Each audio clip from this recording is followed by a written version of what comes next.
Hi, I am Shreya from Mangalore. எனக்கு 2 வருஷமாக disc problem, ankle ligament tear எல்லாம் இருந்தது. ரொம்ப சஃபர் பண்ணிட்டு இருந்தேன். அப்போ தான் தீபா சதீஷ் அவங்க ஸ்டேட்டஸில் ஆக்சி ப்ளஸ் பற்றியெல்லாம் கேள்விப்பட்டேன். அவங்க கிட்ட கன்சல்ட் பண்ணேன். அவங்க வந்து அப்பாயின்மெண்ட் வாங்கி கொடுத்தாங்க. இங்கே வரப்போவே அட்மாஸ்ஃபியர், பிளேஸ் எல்லாம் ரொம்ப நல்லா இருந்தது. டாக்டர் சிபி அவங்க கிட்ட ட்ரீட்மெண்ட்காக பேசினேன். அவ்வளோ பொறுமையாக உட்காந்து எல்லாமே எக்ஸ்பிளைன் பண்ணாங்க, எல்லாம் கேட்டாங்க. வேறு டாக்டரெல்லாம் ஜஸ்ட் ஒரு 5-10 மினிட்ஸ் அவ்வளோதான் பார்ப்பாங்க, இது சொல்லி அனுப்பிச்சிடுவாங்க. இவங்க வந்து எதனால வந்தது, ஸோ இப்படி பண்ணால் எப்படி க்யூர் ஆகும் அதெல்லாம் எக்ஸ்பிளைன் பண்ணாங்க. ஒரு 5 செஷன் வரணும்னு சொல்லியிருந்தாங்க. ஸோ மேங்களூர்லேருந்து வரேன், இதுக்காகவே வந்தேன்.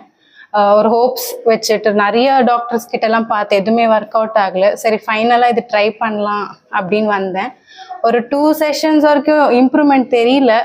என்ன பண்ணுறது யோசிக்கிறப்போ இல்லை வேண்டாம், கண்டினியூ பண்ணலாம், ட்ரை பண்ணலாம் அப்படின்னு யோசனை. நிறைய பேர் வந்து ஒர்க் அவுட் ஆகலைன்னு சொல்லி விட்டுடுவாங்க. அப்படி விட்டுடாதீங்க. இது வந்து என்னோட லாஸ்ட் செஷன்.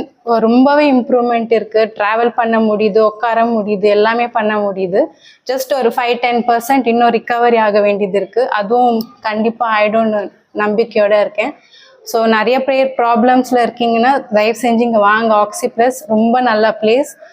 ஹாஸ்பிட்டாலிட்டி, டாக்டர்ஸ் எல்லாமே ரொம்ப நல்லா இருக்காங்க. ஸோ ஒரு ட்ரை கொடுங்க. Hoping for the recovery soon. Thanks.